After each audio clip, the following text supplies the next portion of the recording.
महाभारत एक महान ग्रंथ है जो मानव मूल्यों और जीवन के तत्वों का हमें दर्शन कराता है। और आज के इस एपिसोड में हम एक ऐसे प्रसंग के बारे में विचार करेंगे जो हमें धर्म और कर्तव्य के गहरे अर्थ को समझाता है। अर्जुन ने बचाई थी दुर्योधन की जान, बदले में दुर्योधन के दिए वरदान ने बचाई थी पांडवों की जान। आप सोचेंगे कि क्या अर्जुन भी दुर्योधन की जान बचा सकते हैं?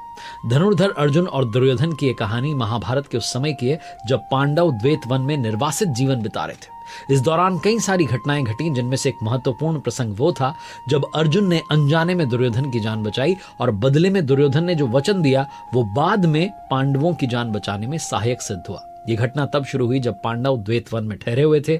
दुर्योधन जो पांडवों से शत्रुता रखता था, एक घोष यात्रा सैनिकों और दरबारियों के साथ यात्रा निकालने का विचार कर रहा था और ये यात्रा वो पांडवों को अपमानित करने के एक अवसर के रूप में देख रहा था।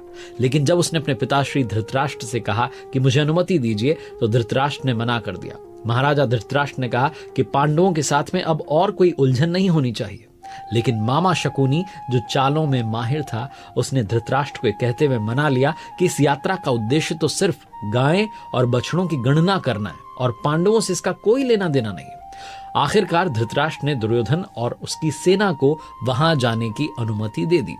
दुर्योधन अपने मंत्री और सेनापतियों के साथ द्वैत वन के उस क्षेत्र में पहुंच गया जहां पांडव कुटिया बना करके रह रहे थे और उस समय पांडव यज्ञ कर रहे थे। दुर्योधन का दल एक सरोवर के पास पहुंचा जहां उन्होंने क्रीड़ा भवन बनाने का विचार किया, लेकिन वहां पहले से गंधर्वराज चित्रसेन और उनकी सेना जल क्रीड़ा कर रही थी। दुर्योधन ने आदेश दिया और उसके सेवकों ने गंधर्वों को वहां से हटने का कहा, उनको हटाने का प्रयास किया, लेकिन गंधर्वों ने उन्हें रोक दिया और साफ मना कर दिया कि वो सरोवर में नहीं जा सकते।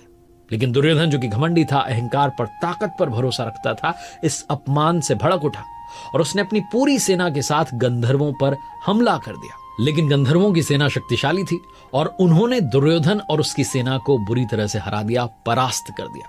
चित्रसेन ने अपनी माया से दुर्योधन और उसके साथियों को घेर लिया और दुर्योधन, दुशासन, मामा शकुनी, कर्ण, इन सबको पकड़ लिया। जब कौरव सेना को गंधर्वों ने हरा दिया और उनके प्रमुखों को, योद्धाओं को कैद कर लिया, तो दुर्योधन के सैनिक भागे, पांडवों की शरण में आए और युधिष्ठिर जो थे उनको आकर के पूरी घटना सुनाई, वृत्तांत सुनाया कि क्या क्या हुआ है और बताया कि दुर्योधन की जान वो संकट में है। युधिष्ठिर ने जब ये सुना तो अपने भाइयों से कहा कि हमें अपने भ्राता दुर्योधन की सहायता करनी चाहिए, भले ही वो हमारा शत्रु हो। युधिष्ठिर का मानना था कि संकट में पड़े हुए व्यक्ति की मदद करना क्षत्रिय धर्म का हिस्सा है, चाहे वो कोई भी हो। यह सुनकर के भीम ने असहमति जताई कि ऐसा नहीं हो सकता, लेकिन युधिष्ठिर ने उन्हें समझाते हुए कहा कि शत्रुता का समय युद्ध में, लेकिन संकट में पड़े व्यक्ति की मदद करना हमारा धर्म कहता है। तो अर्जुन वहां गए। धनुर्धर अर्जुन ने अपने भाइयों के साथ मिलकर के गंधर्वों से युद्ध किया, अपने दिव्यास्त्रों का प्रयोग किया, जिसके चलते गंधर्वराज चित्रसेन ने युद्ध को बंद कर दिया और अर्जुन के समक्ष समर्पण कर दिया। चित्रसेन ने अर्जुन से कहा कि वो उनका मित्र है और ये एक दंडात्मक कार्रवाई थी, न कि युद्ध था। अर्जुन ने सुनकर के चित्रसेन को रोक लिया और गंधर्वों ने दुर्योधन को और उसके साथियों को छोड़ दिया। इस तरीके से अर्जुन ने दुर्योधन की जान बचाई थी। महाभारत का ये प्रसंग हमें बताता है दुर्योधन, जिसे उम्मीद नहीं थी, ये अपेक्षा नहीं थी कि पांडव उसकी जान बचाएंगे, विनम्र होकर के युधिष्ठिर और अर्जुन के समक्ष नतमस्तक हुआ। उसने अर्जुन से कहा कि तुम्हारी सहायता के लिए मैं तुम्हें वचन देता हूं, जब भी तुम मुझसे कुछ मांगोगे मैं उसे अवश्य पूरा करूंगा। अर्जुन ने उस समय तो कुछ नहीं मांगा, लेकिन कहा कि जब समय आएगा तब मैं तुम्हारा यह वचन मांग लूंगा। दुर्योधन ने वचन दे दिया और उसके बाद दुर्योधन वहां से चला गया। कुछ समय के बाद जब कुरुक्षेत्र का युद्ध प्रारंभ हुआ, कौरवों और पांडवों की सेना आमने सामने थी, भीषण युद्ध चल रहा था। तो युद्ध के दौरान एक रात्रि में दुर्योधन ने पितामह भीष्म से कहा कि मुझे शंका है कि आप पांडवों की ओर से युद्ध में, आप पांडवों के प्रति स्नेह रखते हैं और इसलिए उन पर घातक प्रहार नहीं कर रहे हैं, वरना युद्ध तो एक दिन में ही खत्म हो जाता।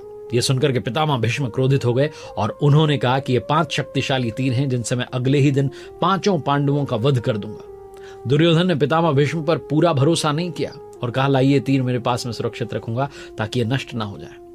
जब धनुर्धर अर्जुन को भगवान श्री कृष्ण के माध्यम से इस बात की जानकारी मिली तो भगवान श्री कृष्ण ने अर्जुन से कहा कि अब वो समय आ गया है जब तुम्हें दुर्योधन से अपना वचन मांगना चाहिए।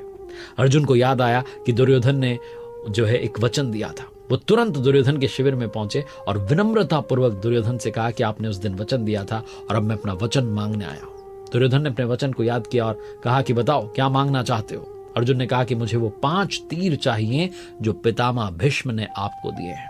दुर्योधन ने बड़े व्यथित मन से, भारी मन से वो जो 5 तीर थे वो अर्जुन को दे दिए। इस प्रकार से अर्जुन ने जब वचन मांगा हुआ था वो पुराना वाला, उसकी वजह से पांडवों की जान कुरुक्षेत्र के युद्ध में बच गई, वरना पितामह भीष्म ने तो 5 तीरों से पांडवों का वध करने के बारे में सोच ही लिया था। अगर आपको एपिसोड जो है अच्छा लगा, अगर आप इस एपिसोड से प्रभावित हुए तो अपने विचार हमारे साथ जरूर जो है शेयर कीजिएगा और इस ज्ञान को अपने दोस्तों के साथ में अवश्य बांटिएगा।